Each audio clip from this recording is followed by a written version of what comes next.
Nous sommes toujours sur notre même thème. Le thème, c'est le mariage et la famille. Et nous sommes sur le sous-thème des 6 vases dans le foyer. Les 6 vases du foyer représentent les 6 piliers du mariage.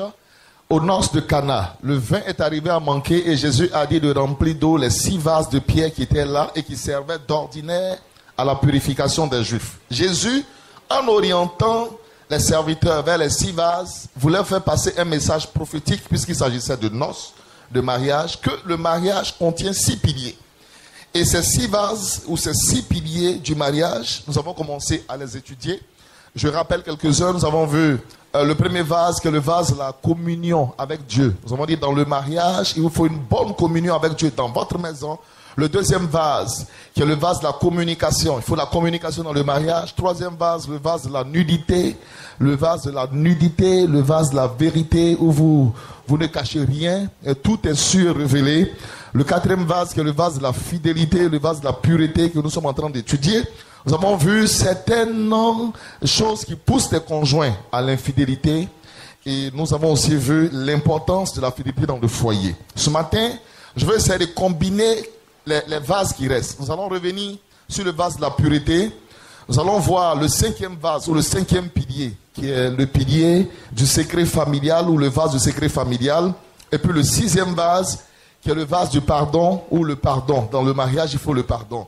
Donc, je vais essayer de combiner les 4 vases, les 3 pardons qui restent, le vase de la pureté, le vase du secret familial et puis le vase du pardon. Alors, pour comprendre ces 3 vases, nous allons dans le livre de Juges, le chapitre 19. Le livre de Juges, chapitre 19. Le livre de Juges, chapitre 19, nous allons voir le verset 1 et suivant. Dans ce temps où il n'y avait point de roi en Israël, un Lévite qui séjournait à l'extrémité de la montagne d'Éphraïm prit pour sa concubine une femme de Bethléem de Juda. Sa concubine lui fit infidélité et elle le quitta pour aller dans la maison de son père à Bethléem de Juda, où elle resta l'espace de 4 mois. Elle resta l'espace de 4 mois. Son mari se leva. Et alla vers elle. Pour parler à son cœur. Et la ramener. Il avait avec lui son serviteur. Et 2 ânes. Elle le fit entrer dans la maison de son père. Et quand le père de la jeune femme le vit. Il le reçut avec joie. Son beau-père. Le père de la jeune femme. Le retint 3 jours chez lui. Ils mangèrent et burent. Et ils passèrent la nuit. Le 4e jour, il se leva de bon matin. Et le Lévite se disposèrent à partir. Mais le père de la jeune femme dit à son gendre. Prends un morceau de pain pour fortifier ton cœur. Vous partirez ensuite. Et ils s'assirent. Et ils mangèrent et burent eux deux ensemble. Puis le père de la jeune femme dit au mari: décide-toi donc à passer la nuit et que ton cœur se réjouisse. Le mari se levait pour s'en aller, mais sur les instances de son beau-père, il passa encore la nuit. Le 5e jour, il se leva de bon matin pour partir. Alors le beau-père de la jeune femme dit: fortifie ton cœur, je te prie, et restez jusqu'au déclin du jour. Et ils mangèrent eux deux. Le mari se levait pour s'en aller avec sa concubine et son serviteur. Mais son beau-père, le père de la jeune femme, lui dit: voici, le jour baisse, il se fait tard, passez donc la nuit. Voici, le jour est dur, son déclin, passe ici la nuit, et que ton cœur se réjouisse. Demain, vous vous lèverez de bon matin pour vous mettre en route, et tu t'en iras à ta tente. Verset 10, on va ajouter. Le mari ne voulut point passer la nuit. Il se leva et partit. Le mari ne voulut point passer la nuit, il se leva et partit. Il arriva jusque devant Jébus, qui est Jérusalem, avec les 2 ânes bâtés et avec sa concubine. Que Dieu bénisse sa parole. Nous sommes dans un texte ici, il y a une période importante de l'histoire d'Israël. C'est la période des juges. La période des juges est caractérisée comme étant une période de désordre. Une période dans laquelle ou au cours de laquelle chacun faisait comme il voulait, parce qu'en Israël, il n'y avait pas de roi. Il n'y avait pas de roi, dont les gens faisaient comme ils voulaient. Une période de désordre. Et dans cette période, nous voyons une famille. Et cette famille est très spécifique. C'est un Lévite qui épouse une femme. Alors nous voyons qu'un jour, la femme du Lévite a été infidèle et elle est partie. Pourquoi est-ce qu'elle était infidèle? Nous avons étudié dans les vases de la fidélité déjà quelques raisons qui poussent les conjoints à l'infidélité. Ici, au regard du test, la raison majeure qui a dû conduire cette femme à l'infidélité est manifestement le manque de temps de son époux pour elle. L'époux, rappelons-le, était lévite, c'est-à-dire un homme qui passe du temps dans la présence de Dieu, un homme qui est consacré à l'œuvre de Dieu. Vous savez, selon votre appel, selon votre vie, il y a une personne ou des personnes qui vous conviennent. Toute association ne peut pas marcher. C'est comme par exemple nous, en tant que pasteur, c'est vrai. Un pasteur, pour être épouse d'un pasteur, il faut un cœur. Parce que ce n'est pas facile à supporter. Il y a beaucoup de combats, beaucoup d'adversités, de batailles. Si vous n'êtes pas préparé à cela, vous ne pourrez pas tenir. C'est un combat. Ici, par exemple, la femme du Lévite, son mari est Lévite. C'est-à-dire c'est quelqu'un qui passe du temps devant Dieu. Elle a épousé un Lévite, mais elle, pour elle, elle a épousé un mari et non un Lévite. Elle veut son mari. Le mari n'est pas là, il est dans la présence de Dieu continuellement. C'était un homme qui n'avait pas de temps pour son épouse. Et il s'est trouvé que dans le quartier, il y avait un jeune homme, un voisin. Lui, il avait assez de temps à consacrer à la femme du Lévite. Et pendant que le mari est dans la présence de Dieu, elle était dans la présence des hommes. Et puis un jour, son mari est peut-être descendu un peu tôt. Il la trouve dans la présence des hommes. Qu'est-ce qui se passe? Donc la femme ayant été surprise, elle n'a rien regretté, elle est partie. On va développer ça tout à l'heure. Donc le problème majeur dans la famille de ce Lévite, c'était le manque de temps. La femme se sentait délaissée. Vous savez, un homme que vous avez, votre époux, je vais dire aux femmes ce matin, ayez du temps pour vos conjoints. Je vais dire aux hommes ce matin, ayez du temps pour vos épouses. Quelle que soit ton activité, quel que soit ce que tu fais dans la vie, tu dois organiser ton temps pour trouver du temps pour ton conjoint. Un conjoint à qui on ne donne pas du temps se sent seul. Et la solitude peut conduire le conjoint à une vie qui n'était pas la vie voulue. Voilà pourquoi tu dois avoir du temps pour ton conjoint. Touche quelqu'un, dis si tu es marié, il faut avoir du temps pour ton conjoint. Dis il faut avoir du temps pour ton conjoint. Dis il faut trouver du temps pour ton conjoint. Écoutez, il y a le travail, il y a les activités, il y a les rendez-vous, il y a tout ce qu'on peut faire. Mais nous devons trouver du temps pour nos conjoints. Ça, c'est important à savoir et à comprendre. Trouver du temps pour vos conjoints. C'est pourquoi vous allez voir, entendre des histoires qui sont difficiles à comprendre et à réaliser. On vous dit la femme est la femme du ministre. Mais qu'est-ce qui n'a pas marché? Elle avait pour copain le gardien de la maison. Mais pourquoi? Parce que le ministre, il est tout en mission, il est aux États-Unis, il est en Europe, il est dans les conseils, il est tout le temps parti. À 6 heures, il descend à 23 heures minuit, il est tout le temps avec le président. Mais elle est seule à la maison. Et celui qui a le temps pour elle, c'est le gardien de la maison. Le ministre n'a pas le temps. Donc, elle devient ainsi infidèle. C'est vrai que ce n'est pas une raison majeure. On peut avoir un conjoint qui n'est peut-être pas là. C'est d'abord une question d'éducation et de principe. Vous comprenez? C'est avant tout une question d'éducation et de principe. Et puis ensuite, les autres choses, on peut gérer. Parce qu'il y a des sœurs ici qui ont leurs conjoints qui ne sont pas là, mais elles ne vivent pas une vie de désordre. Comprenez? Elles ne vivent pas pour autant une vie de désordre. C'est d'abord une question d'éducation. Je pense qu'une fois qu'on a compris cela, alors on peut faire un effort et supporter. Mais dans l'enseignement, nous comprenons que avoir du temps pour son conjoint est quelque chose d'essentiel. Voilà pourquoi je vais vous encourager à avoir du temps pour votre conjoint. Au regard de la parole, la femme a été infidèle et elle est partie chez son père. Elle a ramassé ses affaires, elle est partie. Elle n'a rien regretté. Elle a ramassé ses affaires, elle est partie. Parce que cette femme, pour elle, c'était peut-être une délivrance. Et puis elle était originaire de Bethléem. Elle a grandi dans l'abondance. Bethléem, c'est l'abondance. Elle est certainement issue d'une famille dans laquelle il y a l'abondance. Toi, Lévite, j'ai accepté d'être ton épouse. Ok. Tu veux quoi? Prends-moi comme ça. Rien que dis selon ton appel, il y a une connexion que Dieu doit te donner.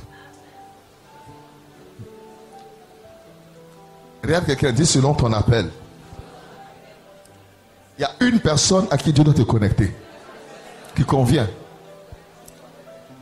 Voilà pourquoi nous devons faire très attention. Ça pose le problème du choix. Écoutez, ça pose le problème du choix du conjoint. C'est pas parce qu'un homme est beau qu'il te convient.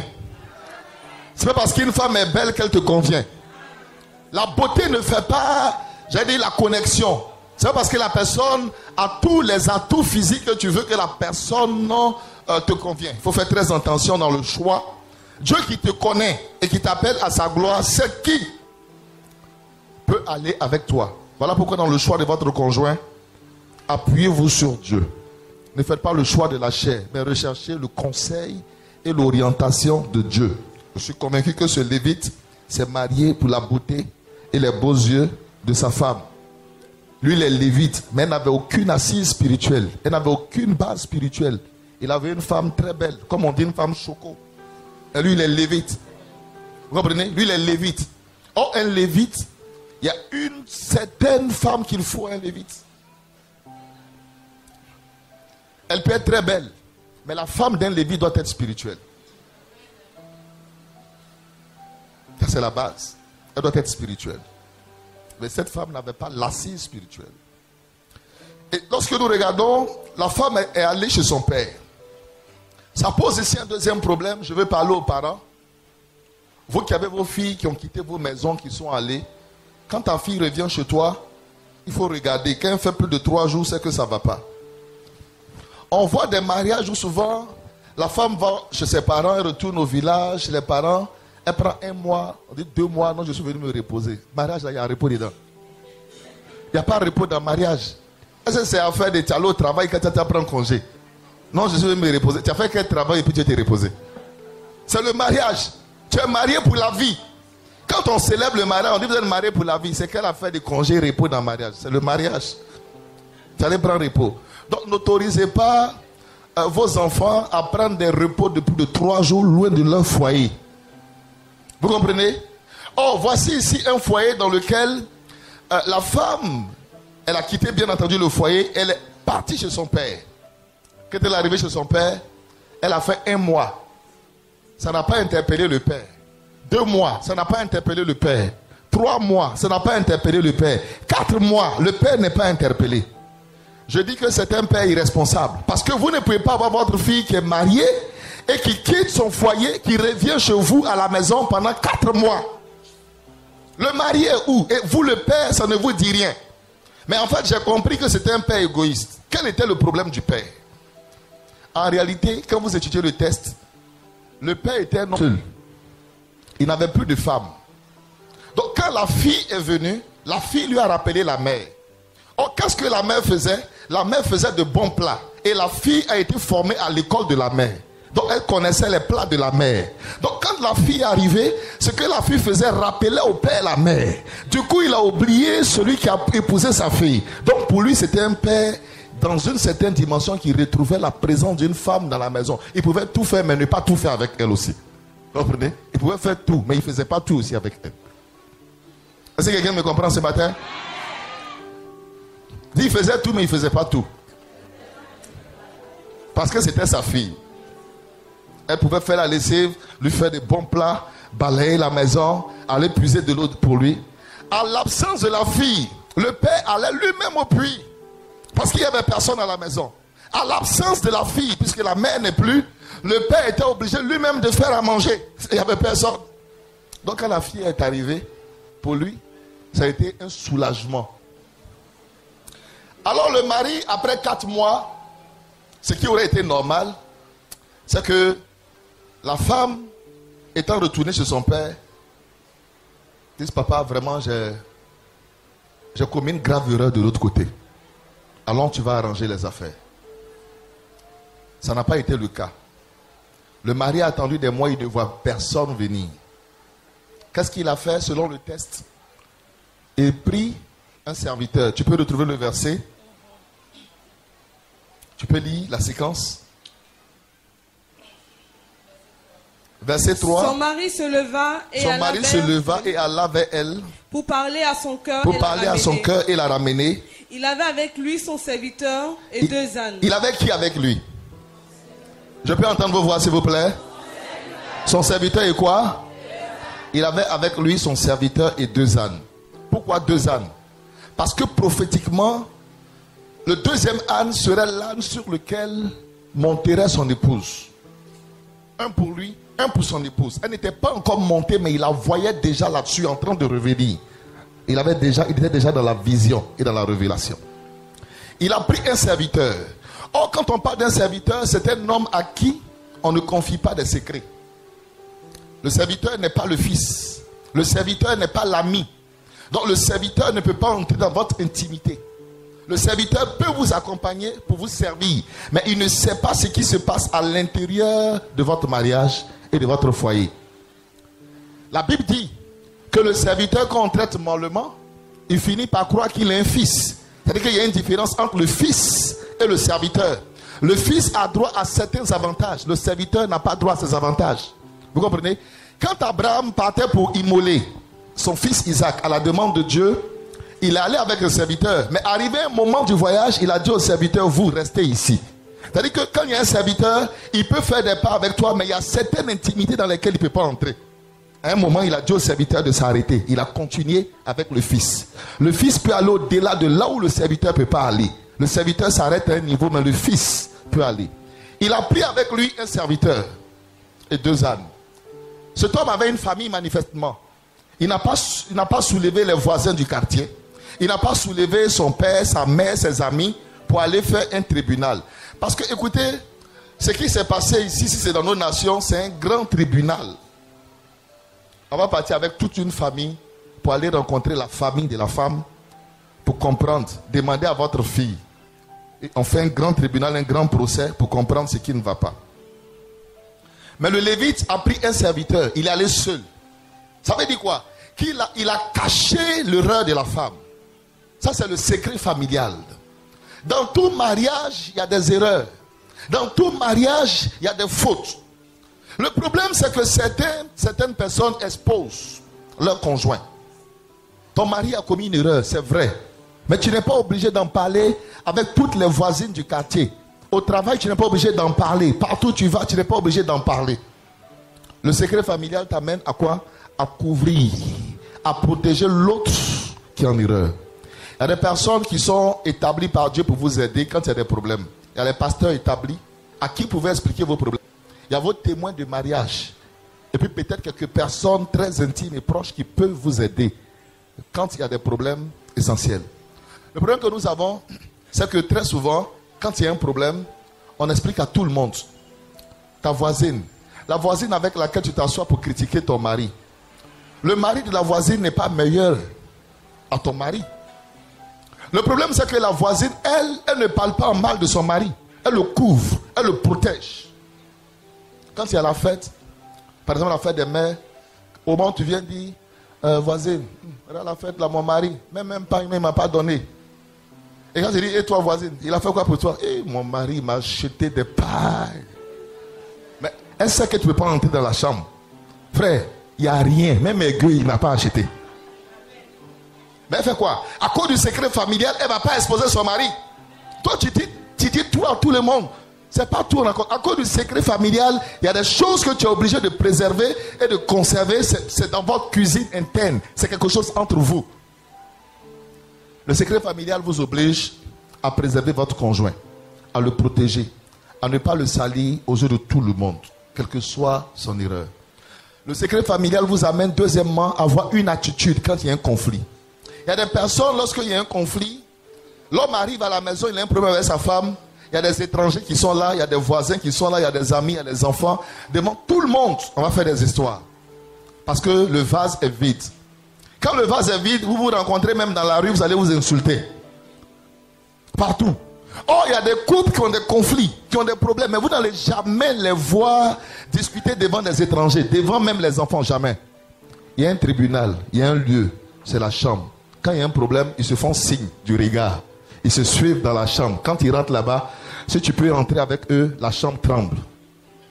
Mais la chambre tremble. C'est les deux qui voient que ça tremble. Quand ça finit de trembler, ils se font la paix et puis ils ressortent. Avec le sourire. La dame reçoit un beau sourire. Mais dedans là, ça chauffait. Mais tu n'as pas vu. À cause de quoi? Le secret familial. Le mari a fait des bêtises. Quand il rentre, la femme à cause du bas du secret familial. Oh allô chérie, bonne arrivée. Des bises, je t'attendais chérie. À cause de quoi? Secret familial. Mais pourtant dans le cœur, Elle sait que lui l'attend. Tout à l'heure, on va régler notre problème.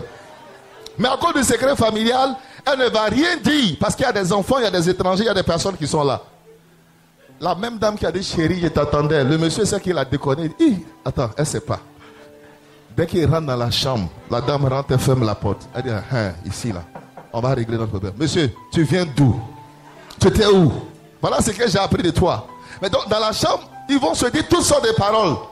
Ils peuvent discuter, même tendre même à se repousser. Mais c'est dans la chambre. À cause de quoi? Secret familial. Le secret familial vous amène à vous mettre à l'abri du regard de tout le monde.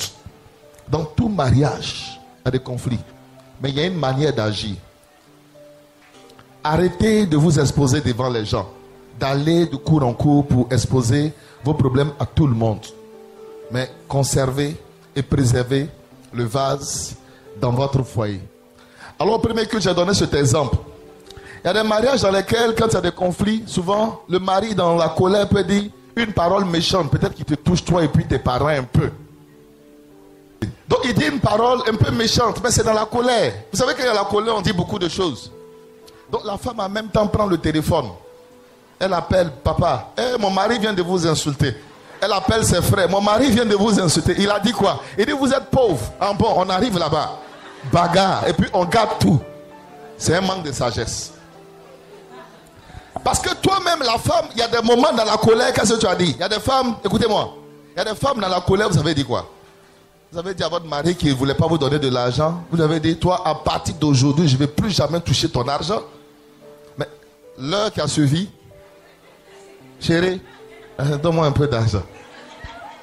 Pourtant, tu as dit que tu ne touches plus jamais. Tu as parlé à quel moment? Dans la colère. Donc, dans la colère, on dit beaucoup de choses. Et si donc, toi, femme, dans la colère, tu dois prendre toutes les paroles de ton mari et rapporter à ta famille, c'est un manque de sagesse. C'est dans les deux sens. Il y a des hommes aussi qui prennent les paroles de la femme pour amener dans la famille. Maman, ma femme t'a insulté. C'est un manque de sagesse. Pourquoi aller dire à la famille que ton épouse les insulte? Pourquoi? Non, ça ne se fait pas. Regarde quelqu'un, dit préserve le vase du secret familial. Regarde, dis préserve le vase du secret familial. Dis entretiens le secret familial dans ton mariage. Voici pourquoi le Lévite a pris que son serviteur. Il ne voulait pas exposer la femme parce qu'il l'aimait toujours. Et alors, ce qui m'a frappé, c'est que la femme a été infidèle, mais le mari ne l'a jamais chassée. C'est elle-même qui a été infidèle. Et puis elle-même, elle a ramassé ses bagages, elle est partie.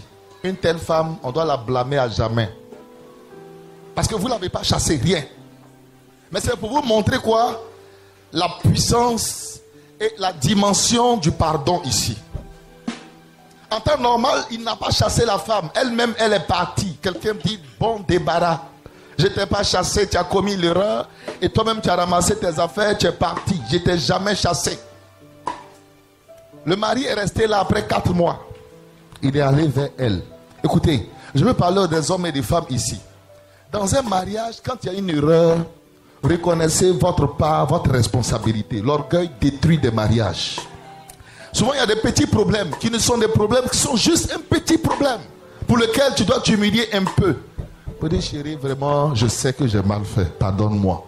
Mais il y a des gens, le mot pardon ne peut jamais sortir de leur bouche. Je préfère mourir. Voici ce que certains disent. Non, non, ça là, je préfère mourir. Si ça doit finir, même c'est fini.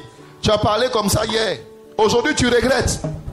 Au moment où on est motivé par la colère ou bien par l'orgueil, on pense qu'on fait bien. Mais après, on paye les conséquences. Il y a des mariages qui ont été brisés à cause d'un tout petit problème. Parce que tu n'as pas voulu t'humilier un peu seulement. Pour dire, chérie, pardonne-moi. Le moi n'a pas sa place dans le foyer. Quand vous êtes en erreur, reconnaissez votre erreur. Regarde, quelqu'un dit, ne fais pas comme la femme du Lévite. Elle a été infidèle. Ce qu'elle devait faire, ça là même, tu te couches pour pleurer, pour demander pardon à ton mari. Mais elle a ramassé ses bagages, elle est partie chez son père. 1 mois, 2 mois, 3 mois. Je sais qu'il m'aime, lui, il ne va pas tenir, il va venir. Beaucoup ont dit ça. Non, lui là, je sais qu'il m'aime, il ne tient pas, il va venir dans 2 jours. Et puis elles attendaient le 3e jour, il n'est pas venu. Elles ont attendu le 4e jour, il n'est pas venu. Elles ont attendu 1 mois, il n'est pas venu. Elles ont attendu 1 an, il n'est pas venu. Le temps d'ouvrir les yeux, elles l'ont retrouvé quelque part d'autre. Il n'est plus jamais revenu. Parce que la beauté passe. Ta beauté, c'est vrai, tu peux être belle, mais la beauté passe. Donc, parce que toi tu es belle, tu dois faire souffrir les gens. Mais parce que toi tu as de l'argent, même quand tu dois faire souffrir les gens, ça passe. Quelle que soit votre erreur, quelle que soit votre position dans le monde, soyez humble dans le mariage pour reconnaître votre part d'erreur et pour parler à votre conjoint pour dire vraiment chérie, je sais que j'ai mal fait. Mais là, regardons le pardon que celui qui n'avait pas commis la faute va apporter. Après 4 mois, il va vers sa femme. La Bible dit, il arrive et il va parler à son cœur. Tu peux lire la séquence?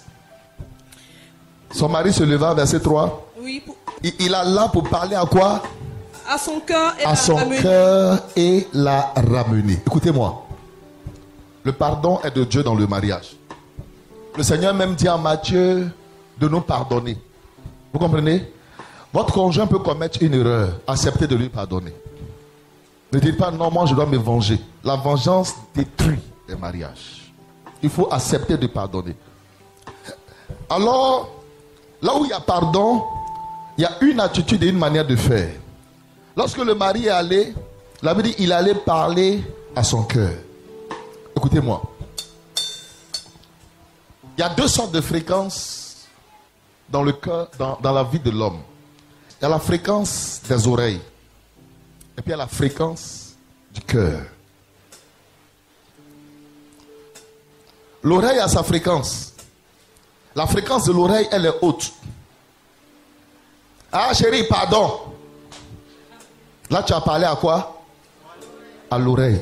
Ça c'est la fréquence de l'oreille. Ah j'ai dit pardon non. Ce qui s'est passé là, j'ai dit pardon non. Ça c'est la fréquence. Dis à quelqu'un, descends, change de fréquence. Ça c'est la fréquence de l'oreille. Maintenant la fréquence du cœur. Parce que la Bible dit il allait parler à son cœur. Donc descends maintenant au niveau de la fréquence du cœur. Là où on parle du cœur, on parle de la douceur. On parle de la tranquillité. Il a parlé à son cœur. Comment est-ce qu'on parle au cœur? Chérie, tu sais, je sais. Ce qui s'est passé, c'est pas bien, mais vraiment j'ai trop d'amour pour toi. Tu vois, je t'aime toujours. Je veux que tu reviennes avec moi. Ça, c'est la fréquence du cœur. Écoutez, le cœur a une fréquence basse. Et quand tu veux parler au cœur, il faut utiliser un langage. Il y a des gens qui veulent avoir un pardon, mais qui n'utilisent pas la fréquence du cœur. Hé chérie, ce que j'ai fait là même, il te demande, mais il faut pardonner même, pardon. Mais j'ai dit pardon non, et puis tu parles encore, j'ai dit pardon non. Mais toi-même là, j'ai pas dit pardon déjà, quel pardon encore tu veux? Regarde quelqu'un dit, change de fréquence. Descends à la fréquence du cœur. Donc la Bible dit, il a parlé à son cœur. Oh, la fréquence du cœur c'est quoi? Vraiment chérie, vraiment non mais comme ça, moi-même je sais que là j'ai déconné grave. Vraiment je t'aime, toi-même tu sais, je t'aime. Je ne sais pas ce qu'il m'a pris, il faut me pardonner. Chérie, je me mets à genoux, je te supplie, pardon. Fréquence du cœur. Quand vous descendez à la fréquence du cœur, vous avez le résultat escompté. Parce que le cœur a sa fréquence. Et quand vous captez la fréquence du cœur, vous touchez le cœur de la personne et quel que soit le problème est réglé. Pourquoi les gens n'arrivent pas à régler des problèmes et n'obtiennent pas de pardon dans le mariage? Parce qu'ils ne descendent pas à la fréquence du cœur. Le mari allait parler au cœur. Maintenant, toi, si on parle à ton cœur, ne remonte pas la fréquence à l'oreille. Si on est descendu au niveau du cœur, ne fais pas remonter la fréquence. Non, il faut accepter de pardonner. Quelles que soient les erreurs dans le mariage, quelles que soient les erreurs, quels que soient les défauts, quels que soient les torts, il faut accepter de pardonner à votre conjoint qui s'humilie et qui reconnaît son tort.